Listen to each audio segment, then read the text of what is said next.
തൊഴിലില്ലായ്മയ്ക്ക് പരിഹാരം, പഠിച്ചിറങ്ങിയവർക്ക് ജോലി, വനിതകൾക്ക് സ്വയം പര്യാപ്തരാകാൻ അവസരം, ആരോഗ്യ മേഖലയിൽ സ്വയം തൊഴിൽ നേടുന്നവർക്ക് സുവർണാവസരം, ജോലി ഉറപ്പു നൽകുന്നു.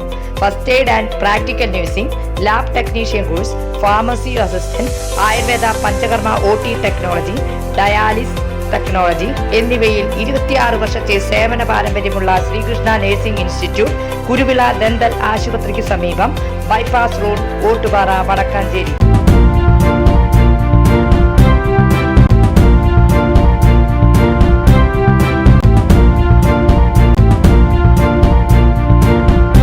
നമസ്കാരം, എനി ടൈം ന്യൂസിലേക്ക് സ്വാഗതം. ഞാൻ സൂര്യപ്രകാശ്.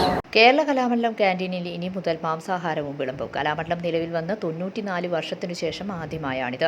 മാസത്തിൽ 2 തവണ ചിക്കൻ ബിരിയാണി നൽകും, ഐസ്ക്രീമും ഉണ്ടാകും. വിദ്യാർത്ഥികൾ മാംസാഹാരം കഴിക്കാൻ അനുവദിക്കണമെന്ന് ആവശ്യപ്പെട്ട് യൂണിയന്റെ നേതൃത്വത്തിൽ കലാമണ്ഡലം ഭരണസമിതിക്ക് കത്ത് നൽകിയിരുന്നു. തുടർന്നാണ് vice chancellor professor B. Ananthakrishnan അനുമതി നൽകിയത്. 480ഓളം വിദ്യാർത്ഥികൾക്ക് ചിക്കൻ ബിരിയാണിയും 30ഓളം വിദ്യാർത്ഥികൾക്ക് വെജിറ്റേറിയൻ ബിരിയാണിയും നൽകി.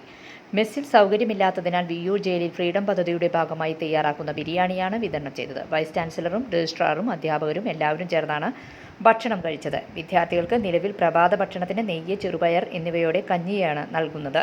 ഉച്ചഭക്ഷണത്തിനും അത്താഴത്തിനും സാധാരണ ഭക്ഷണം നൽകും. ചില ദിവസങ്ങളിൽ മുട്ടയും നൽകുന്നുണ്ട്.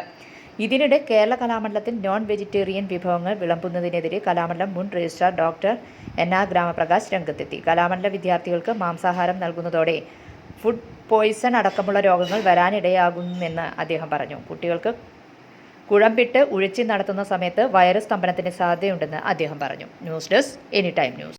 കൂടുതൽ വാർത്തകൾക്ക് ഞങ്ങളുടെ ചാനൽ സബ്സ്ക്രൈബ് ചെയ്യുക, ഫേസ്ബുക്ക് ഫോളോ ചെയ്യുക. വാർത്തകൾ വേഗത്തിലറിയാൻ എനി ടൈം ന്യൂസ്.